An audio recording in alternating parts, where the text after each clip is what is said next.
Et tu vas demeurer dans cette douceur avec le Saint-Esprit. Et là, oh, oh, oh. Et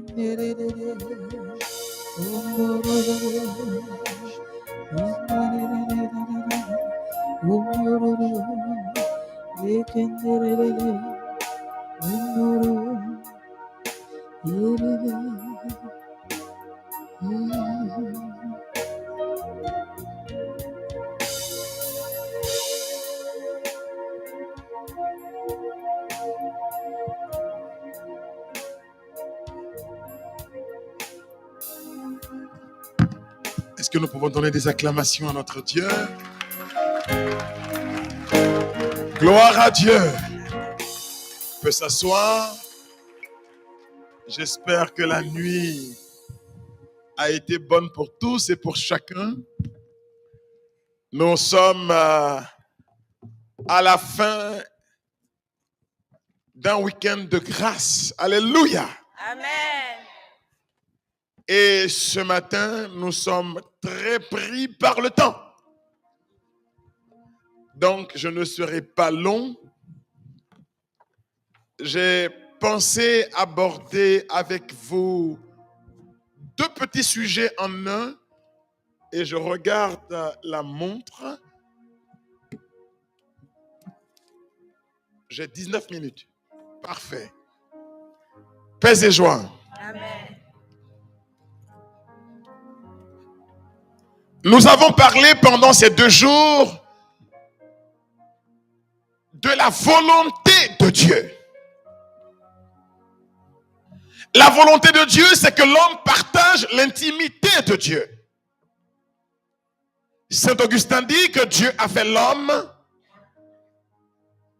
pour lui-même, pour que l'homme connaisse Dieu, pour que l'homme aime Dieu et pour que l'homme loue Dieu.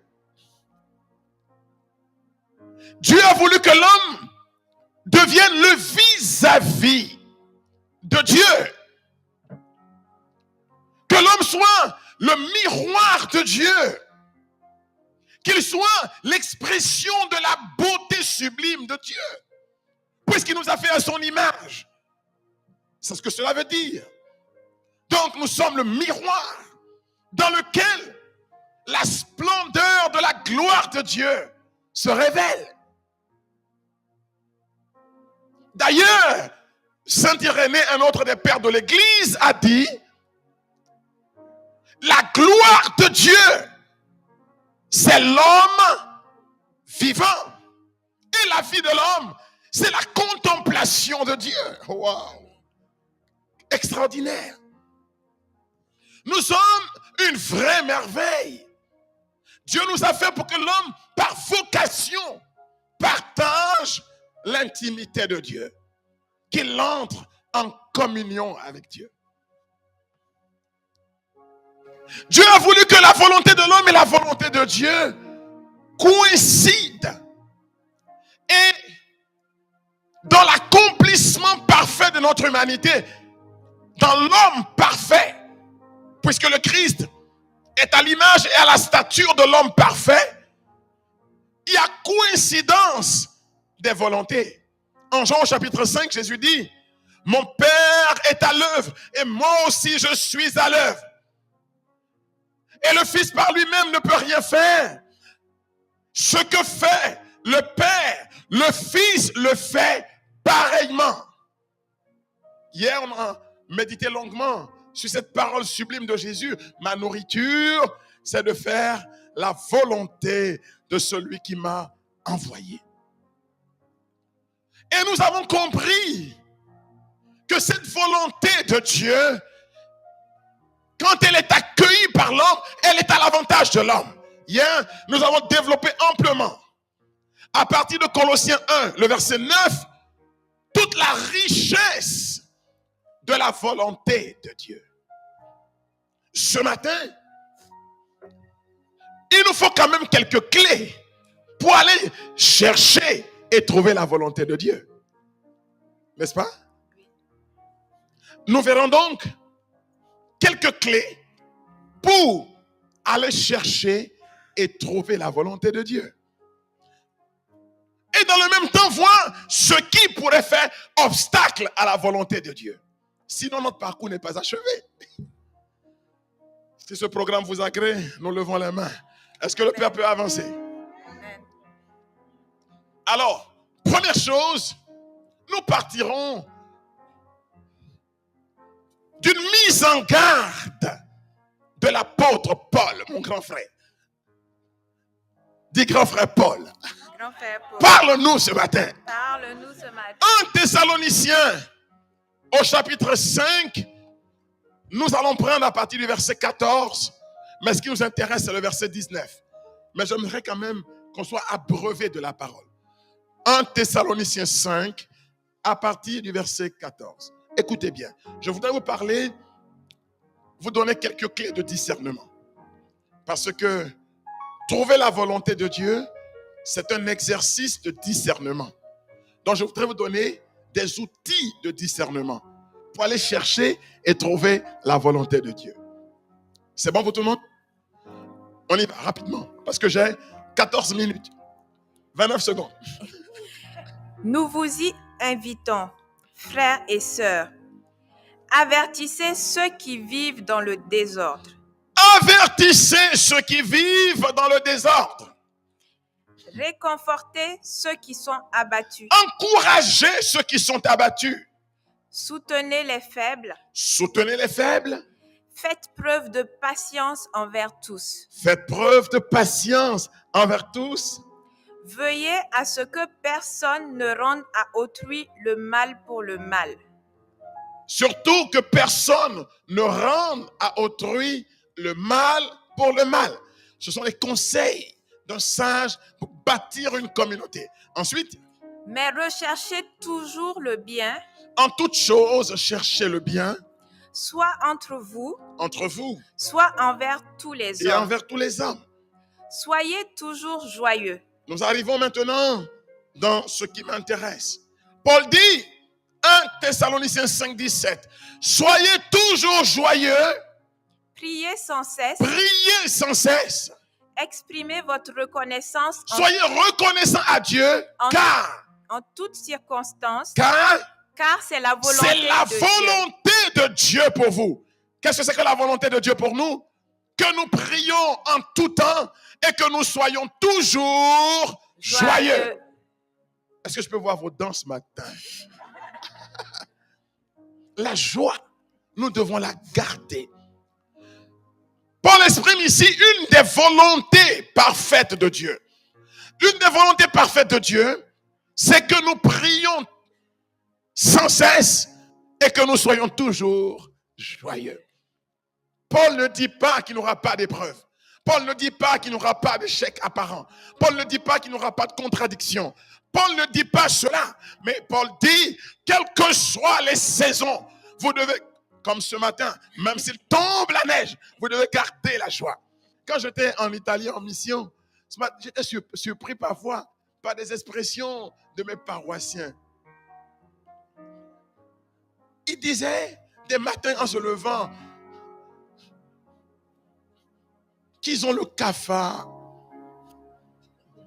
le temps est gris. Et ils me disaient, mais toi, comment tu fais à garder le sourire? Je dis, parce que en moi, le soleil est toujours au zénith. Amen. Ah oui. Quelle que soit la saison qu'il fait, je ne suis pas conditionné par les circonstances. Je commande aux circonstances. Amen. Les facteurs extérieurs à vous ne doivent pas vous dicter leur loi. C'est vous qui devez dicter votre loi aux facteurs extérieurs à vous. Amen. Oui. Ce n'est pas que la météo doit vous dicter ce que vous devez ressentir, vos émotions. Vous vous levez et puis vous dites, il fait sombre autour de moi, mais je suis la lumière du monde. Amen. Oui. Gardez votre joie. Quand même quelqu'un vous persécute, Faites comme Jésus. Il ne sait pas ce qu'il fait. Et quand il travaille à vous retarder, il dresse des échelles pour que vous montiez plus haut. Amen. Oui, il vous donne des opportunités pour que le bien qui est en vous s'exprime. Donc, gardez votre joie. Paul dit, priez sans cesse, gardez la joie. C'est là la volonté de Dieu pour vous. La volonté de Dieu, ce n'est pas que tu sois triste. C'est la volonté du diable.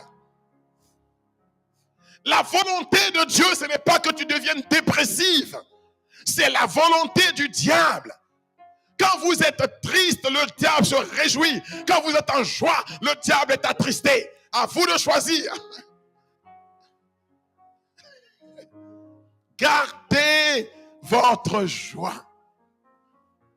Gardez votre joie. Amen. Étonnez les circonstances autour de vous parce que vous avez gardé la joie. C'est bon?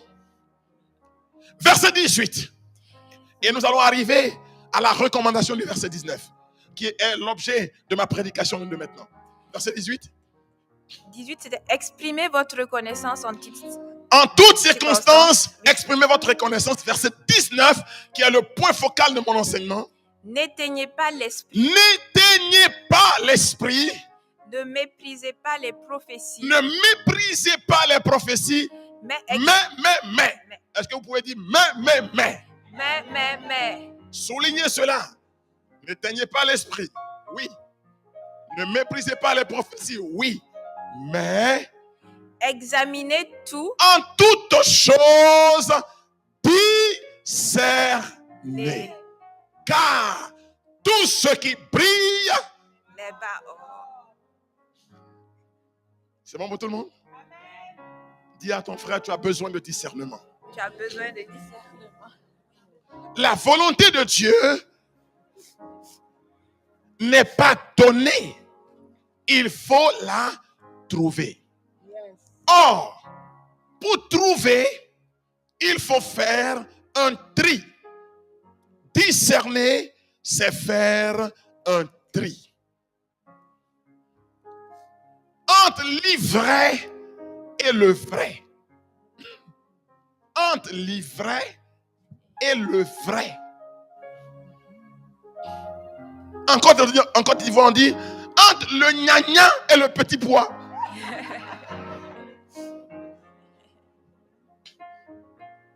Ce sont des légumes qui se ressemblent. Mais ce n'est pas les mêmes. L'ivraie et le vrai. Discerner. Comment trouver la volonté de Dieu? Par l'exercice du discernement. Et quelles sont les clés du discernement? La première clé du discernement, c'est le bon sens. Il faut avoir du bon sens. Les latins disent que la vérité est dans le juste milieu. Ne vous emballez pas trop vite. Ne soyez pas incrédule, mais ne soyez pas non plus crédule. Soyez, équilibré. Ayez du bon sens. Ayez du bon sens. Sinon, vous serez emballé par des choses qui ne sont pas des miracles, mais qui sont des mirages.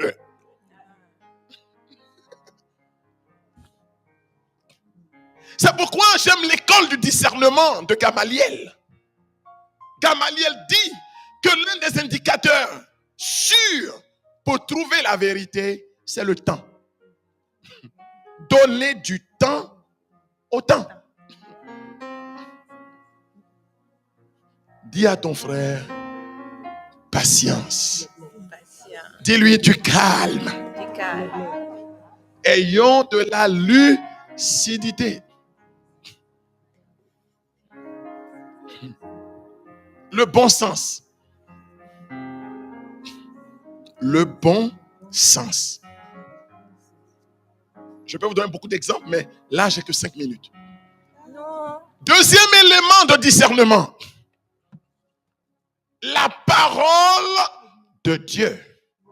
Saint Jérôme dit que l'ignorance des Écritures, c'est l'ignorance du Christ. Car la pensée de Dieu est contenue dans sa parole. La parole est le véhicule de la pensée, n'est-ce pas? Si vous n'avez pas de contact avec la parole, on vous fera dire, on vous dira du n'importe quoi. Je me rappelle que, revenu de mon protestantisme, dis-tu, ça tu ne le savais pas. J'ai été évangélique. Pour troppo, comme disent les Italiens, malheureusement. Et je fais une expérience fulgurante de la Vierge. Et je réalise mon retard sur mes frères catholiques. Moi, je ne joue pas avec votre affaire là. C'est vous, comme vous avez été toujours dedans, vous vous amusez avec ce que vous avez. Mais moi, oh non. Je cherche à rattraper mon retard. Parce que moi, je suis passionné. Donc, comme dit Paul, saisi par le Christ, je cours pour saisir celui qui m'a saisi le premier. Amen. Ah, moi, je cours. Tu vois des catholiques là, qui sont là. Ils sont ennuyeux avec leur chapelet là. Ils commencent à je vous salue Marie, ils ne savent même plus où ils en sont. Moi, quand j'attrape mon chapelet, je l'ai attrapé. Amen. Oh, je rattrape mon retard. Savez-vous, vous avez du temps à gaspiller, moi non. Et je reviens de cette retraite où tout a basculé pour moi. Je suis dans la faim et la soif de rattraper mon retard. Et je me retrouve dans un campus universitaire où une étudiante en médecine, après nous avoir fait ses leçons de bonne conduite, nous reçoit dans sa chambre finalement et me pose la question de savoir si je suis un catholique ou si je suis un charismatique. Je dis les deux. Elle me dit, mais comment vous, catholiques, vous êtes des idolâtres? Car il est écrit en Exode 20. Je dis, tu le dis de toi-même ou tu le dis parce que ton pasteur te l'a dit? Non, parce que là, je suis irascible. Quand on touche ces questions-là, Exode 20, il est écrit, tu ne feras aucune représentation des choses qui sont dans les cieux, ici-bas sur la terre et dans les profondeurs de la terre. Et tu ne te prosterneras pas devant elles pour les adorer. Je dis, mais ma chérie, est-ce que tu as vraiment bien lu ce verset? Ou bien c'est mon chapelet qui te dérange? Ou ma statue de la Vierge qui te dérange? Je dis, le verset dit, aucune représentation. Le verset n'a pas dit, tu ne feras pas la représentation de la Vierge, mais aucune représentation. Elle dit, mais oui, mais c'est ce que je vous dis, mon frère. Je dis, mais oui, c'est ce que je te dis aussi, ma soeur. Tu peux me faire voir ta pièce d'identité là? Elle me tend sa pièce d'identité. Je dis, mais cette photo là de qui? Elle dit, c'est moi. C'est toi? Aucune représentation.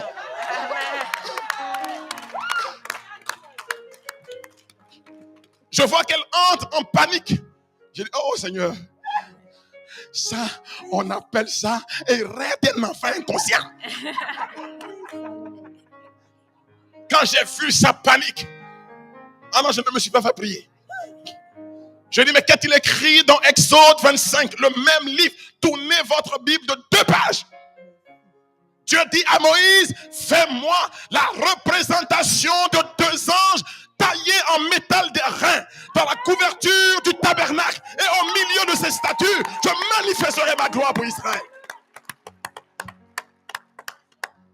Quand elle a vu ce verset, elle est entrée, sa confusion était plus grande. Oh, j'aime ça. Je dis, mais tourne encore les pages. On y va dans Exode 35, dans le temple, dans le sanctuaire.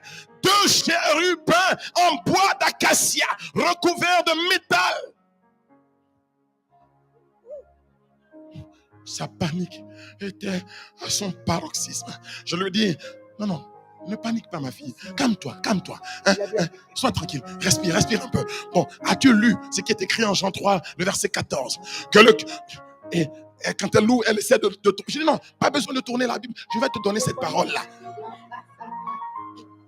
Et Dieu dit que le métal, le serpent des reins, érigé par Moïse dans le désert, n'était qu'une préfigure. Je dis, qu'est-ce que tu as lu? Elle dit préfigure. Ça veut dire une image par anticipation. Je dis, qu'est-ce que tu as lu? Une image de Jésus-Christ en croix. Je dis, non, calme-toi. Respire.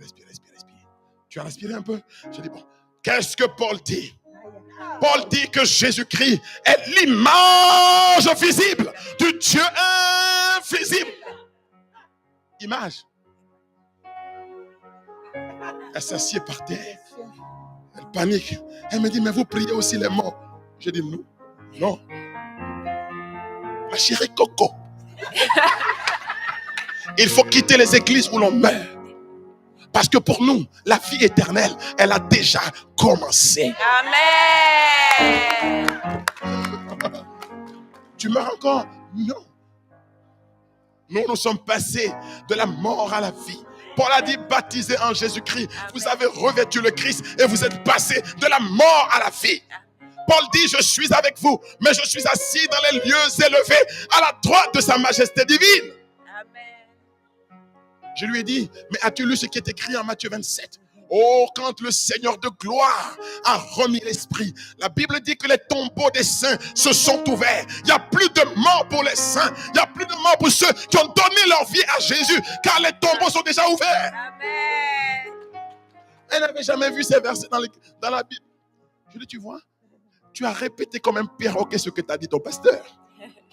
Mais tu n'as pas une expérience des Écritures.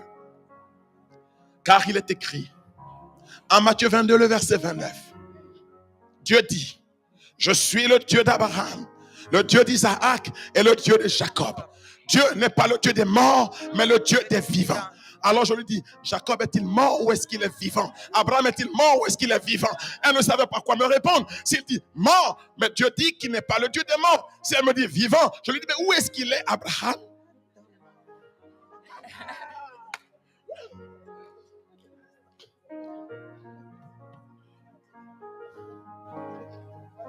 Elle n'avait plus de mots. Je lui dis, tu vois, ma cocotte. L'église est la colonne et le support de la vérité. Amen. La deuxième source du discernement. On peut acclamer le Seigneur. On peut acclamer le Seigneur, oui. Tu mérites ça. La parole de Dieu.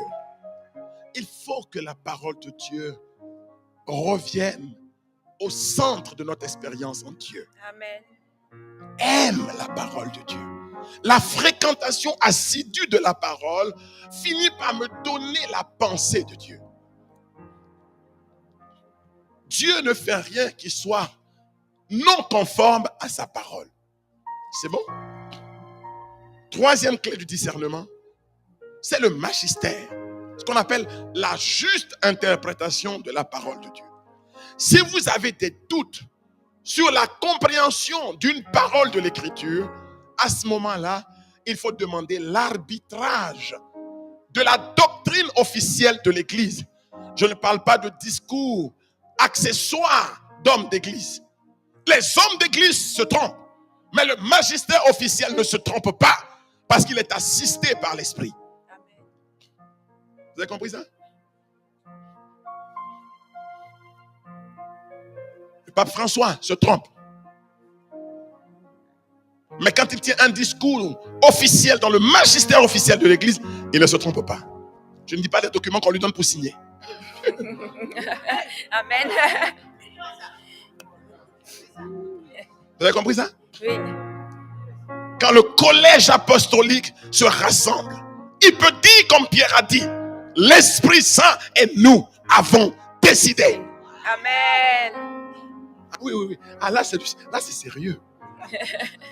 C'est pas des affaires d'amusement.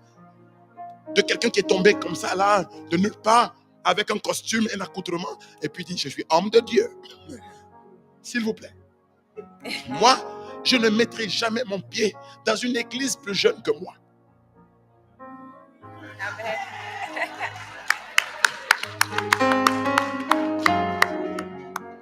Mais ça naît tous les jours. Et tous ceux qui sont venus avant sont en enfer. À croire que Jésus n'est pas encore mort sur la croix. C'est maintenant que ça commence pour eux. Mais nous, ça fait 2000 ans. Ça fait 2000 ans que le Fils de Marie a accompli sur le mont dit le calvaire l'œuvre de notre rédemption. Ah oui, oui. Non, ça fait 2000 ans qu'on est dedans. Hein. Ça fait 2000 ans qu'on est dedans. C'est bon pour tout le monde? Première clé, c'est quoi? Deuxième clé? La parole. Troisième clé? Le magistère. Quatrième clé du discernement. C'est le discernement des esprits ou le discernement intuitif. Car le Saint-Esprit, la fréquentation de l'Esprit, nous permet aussi d'avoir une intuition des choses cachées. Je ne sais pas si je vous ai raconté ça dans une de mes prédications, mes prédications, une expérience que j'ai vécue en Italie. Je vous ai raconté ça? Avec le spiritisme, non? Non. Oh! J'ai été invité, comme vous m'avez invité ici, en Italie du Nord, dans la région de Vicenza, pour aller faire des prédications. Et curieusement, les prédications ont commencé à drainer du monde. Voilà que une magicienne nécromancienne, spirit, se sentait menacée par ces évangélisations et a décidé de me confondre. De telle manière qu'on dise que ce prêtre africain est venu de l'Afrique avec du vaudou, de la magie. C'était son plan, sa stratégie. Il fallait qu'il arrive quelque chose d'insolite pour que je sois accusé. Et je faisais cette caravane missionnaire avec des prêtres italiens qui m'avaient donné beaucoup d'affection, de considération. Et nous prêchions dans cette région froide pour qu'il y ait une sorte de réveil de la foi. On était à l'église était pleine. J'ai fait la prédication comme on fait ici. Et puis, au moment de la prière, les gens venaient, ils faisaient un rang, ils venaient dans le couloir. Et quand ils arrivaient, on priait pour eux. Comme ce qui s'est passé hier, les gens tombaient dans le repos de l'esprit et tout ça. Se relevaient, ils éprouvaient une grande joie, ils étaient libérés, ils retrouvaient le chemin de la foi. Arrive une jeune dame. Je n'ai pas eu le temps de lever la main pour prier pour elle, qu'elle tombe déjà. Habituellement, quand c'est comme ça, on dit il y a l'onction, il y a l'onction. On est heureux. Elle tombe. Et puis, au bout de quelques minutes, elle ne se relève pas. Et une dame dans le fond commence à hurler, disant qu'elle est la mère de la jeune dame. Elle ne comprend pas pourquoi sa fille ne se lève pas.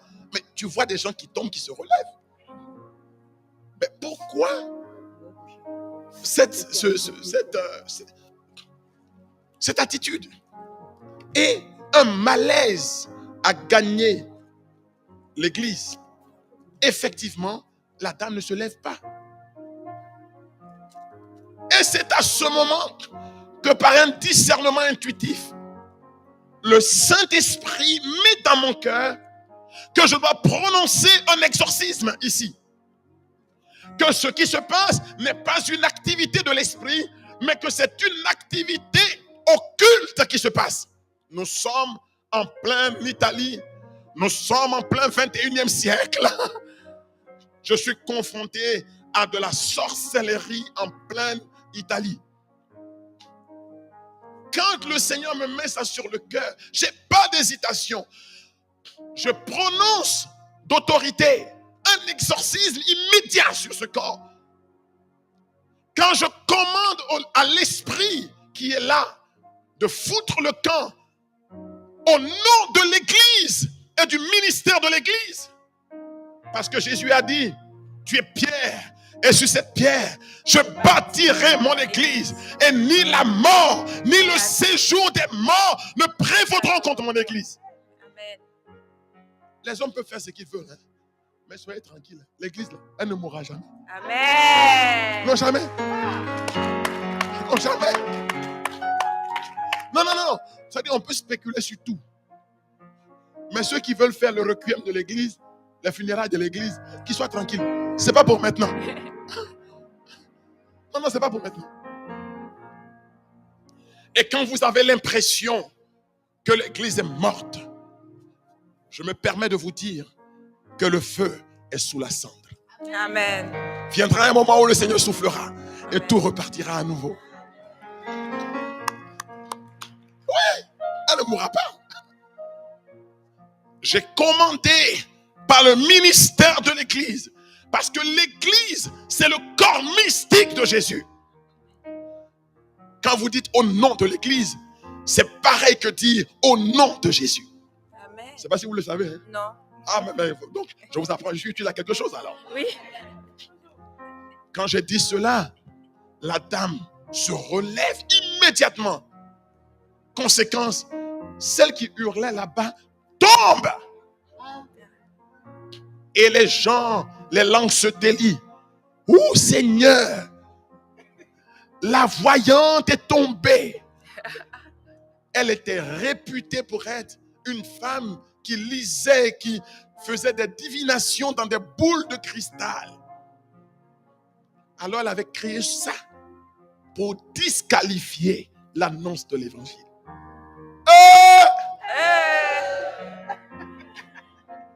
Aïe! Mais elle n'avait qu'à demander des informations. Parce qu'il s'agit de Jésus. Le nom qui est au-dessus de tout nom et devant lequel tout genou fléchit. Mais qu'il avait mal informé. Il ne s'agissait pas de Père Raoul, il s'agissait de Jésus-Christ. Vous avez besoin aussi du discernement intuitif. Et que l'Église appelle autrement encore le sensum fidei, l'intuition de la foi. Quand vous fréquentez les choses de Dieu, vous développez une connaissance intuitive de Dieu. C'est important pour nous. C'est bon? Voici 4 clés. J'en ai donné combien? 4 clés pour discerner. Premièrement, le bon sens. Deuxièmement, la parole. Le bon sens, c'est important, hein, cette première clé-là. Dieu l'a donné naturellement à nous tous. C'est-à-dire qu'il ne faut pas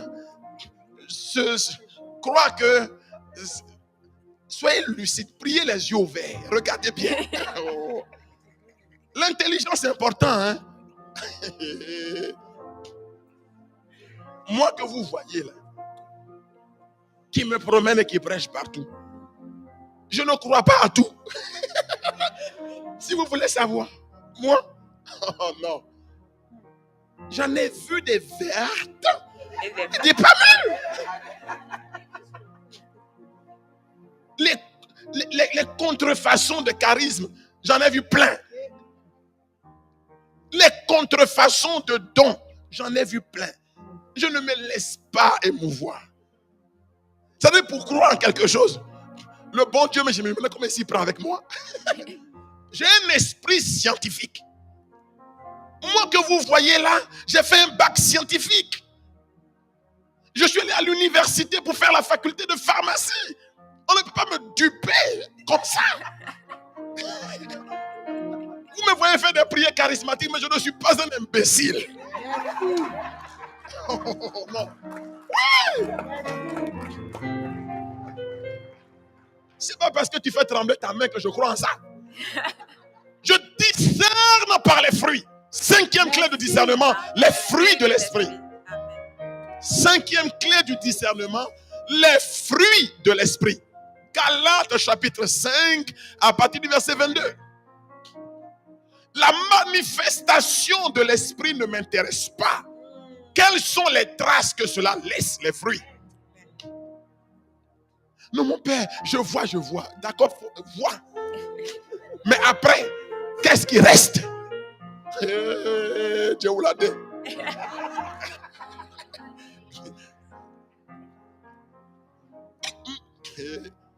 Pour être convaincu de quelque chose. Moi-même, parfois, je dis au Seigneur, mais je ne te fais pas trop de peine. Comme je suis là à croire. Les gens me prennent pour je suis pas charismatique, olé. Hein. Ah non. Très lucide. Très lucide. Parce que nous avons la responsabilité de nombreuses âmes. Nous n'avons pas le droit de jouer avec les choses de Dieu. Vous comprenez ça? Je ne joue pas avec les choses de Dieu. Mon père, Dieu m'a dit, Dieu t'a dit. Bon, qu'il te dise. Mais moi j'attends les fruits. Les fruits de l'esprit sont paix, amour, joie, bienveillance, douceur, maîtrise de soi, service, longanimité. Il y en a 9 qui sont cités en Galates 5, 22. J'ai besoin de voir ces traces pour croire dans ton affaire de l'esprit. C'est pourquoi hier, dans un témoignage, je vous ai parlé du tableau du Dr Ness. Couplez les dons et les vertus. Couplez toujours les charismes et les vertus. Si vous voulez discerner le charisme de la parole de connaissance, regardez s'il y a la manifestation d'une joie profonde dans la vie de cette personne. Je ne dis pas l'exubérance émotive là, non. Je parle de la joie profonde. Un don de quiétude dans une vie. C'est très important. Cultiver les vertus et les charismes viendront naturellement. Ce n'est pas le contraire. Les gens cherchent des charismes et ils ne savent pas que les charismes sont au service de la sanctification du sujet qui les porte lui-même. Oui. C'est bon pour tout le monde? 5 clés de discernement, ma fille. Répétons rapidement. Première clé, Le bon sens. bon sens. 2, La parole. la parole de Dieu. 3, le magistère. 4, Le discernement. Non. comment ça? Intuitif. 5, les fruits de de l'esprit. Voilà les clés. Maintenant, les obstacles à la volonté de Dieu. Ma fille, on va les faire rapidement. On vous voit 1 minute encore. Hein. Proverbe 6, à partir du verset 16. Paul avait dit, ne contristez pas l'esprit. N'attristez pas Dieu. C'est ce que ça veut dire. Alors, qu'est-ce qui l'attriste? Qu'est-ce qui peut nous mettre hors jeu sur la scène? J'aime ces expressions, hors jeu. J'aime le foot. Qu'est-ce qui peut nous faire un contresens dans notre marche? Vous allez voir que je parlerai de certaines vertus chrétiennes que nous faut développer. Donc, d'où des choses qu'il nous faut enlever de notre vie. Parce que Dieu ne marche pas avec ces choses. Il y en a 7. On peut y aller? Proverbe 6, à partir du verset 16 jusqu'au verset 19. Et j'ai fini pour ce matin. Il y a 6 choses que l'Éternel déteste. Est-ce que vous avez entendu le mot là? Déteste. Mais si Dieu déteste, c'est parce que c'est contre sa volonté. Et une 7e dont il a horreur. Waouh! Vous le saviez? C'est-à-dire Dieu ne supporte pas absolument, il ne supporte absolument pas la 7e. Il ne veut même pas que cela soit nommé, mentionné. N'a pas droit d'exister. 6 choses qu'il déteste, une 7e, il en a horreur. Quelles sont ces choses? 1. Les yeux hautains. Comment? Les yeux hautains. Ça veut dire quoi les yeux hautains? Viens, ma fille. Viens. Vous savez, quand c'est difficile à expliquer, il faut faire un geste pour qu'on comprenne. Voici les yeux hautains. Une sorte de mépris de l'autre. Une trop grande suffisance. Dis à ton frère, descends un peu. Descends. Oui, vous pouvez partir. Descends un peu. savez, la vie là, c'est-à-dire, sans Dieu, on n'est rien. Vraiment, il faut avoir l'estime de soi, mais il ne faut pas avoir une trop haute opinion de soi. Ce n'est pas la même chose. Parce que la trop haute opinion de soi devient mépris de l'autre. Il y a des gens pour qui les autres ne sont rien. Ils sont hautains. Il y en a qui sont allés faire leur palabre dans le couloir. Regard hautain. Il faut avoir le regard de la Vierge. Il faut avoir une mystique mariale. Il faut avoir vraiment, ceux qui n'ont pas marié, je me demande comment ils font. Comment ils font?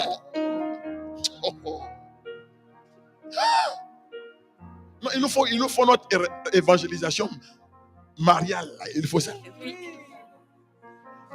Regard hautain. 2. La langue menteuse. Dis aïe, aïe, aïe, aïe. La langue menteuse. Il y a d'autres qui ont le réflexe du mensonge.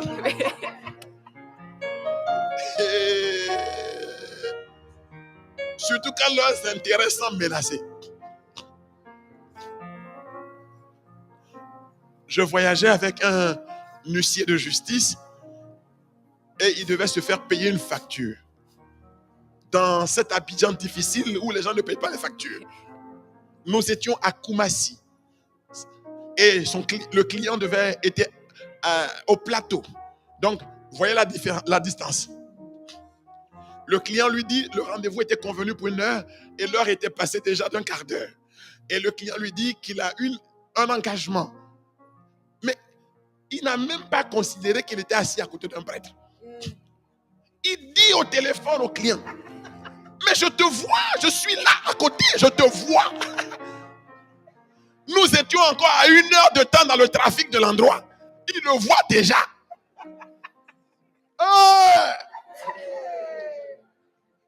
Un réflexe naturel. Je le regardais comme ça. Il dit, mon père, laisse ça.